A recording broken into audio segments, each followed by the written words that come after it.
You published the book in October,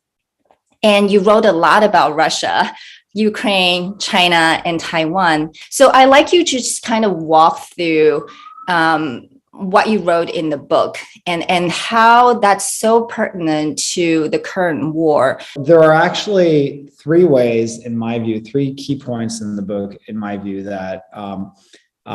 in hindsight, were actually a little bit ahead of their time when I wrote the book that are especially relevant in the context of the Russia-Ukraine war. The first fact is that my book, and as hinted in the title of the book, is premised on this idea that the United States, democracies, chiefly the United States, and autocracies, chiefly China, are in what I call a gray war, where you have China on the one hand that is effectively aiding and abetting,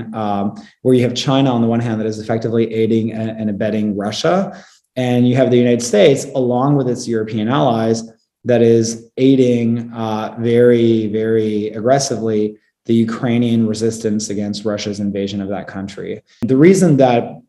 acknowledging and coming to terms with the fact that we are in a gray or cold war is incredibly important, because I think that it's from that premise that you start to accept a lot of the actions needed in order to avoid that Cold War to become a hot war. The second point is the basic idea that the future of American deterrence means shifting from being the world's policeman to being the arsenal of democracy. Much like an information network, alliance networks are more resilient when they're decentralized rather than when they're centralized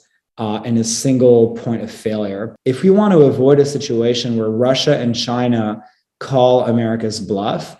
it is in the American interest to make sure that American allies are well equipped to resist an aggression. The third and last point is that is highlighted both in the book as well as in the current ongoing conflict between Russia and Ukraine, is the importance of supply chains. Supply chains ultimately are absolutely central and vital to both driving the outcome of the gray or cold war, as well as the back end front of that struggle. The reason is, if you control the internet at the hardware layer, you can compromise and control everything that runs on top of that network. We've seen so presciently in the current war in Ukraine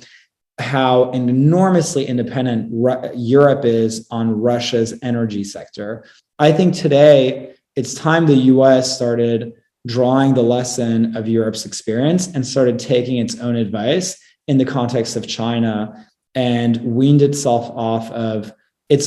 America's dependence on Chinese supply chains. The dangers of America's reliance on China for nearly everything else and the vital role that Taiwan plays in the semiconductor supply chain, I think, is incredibly ripe for public debate.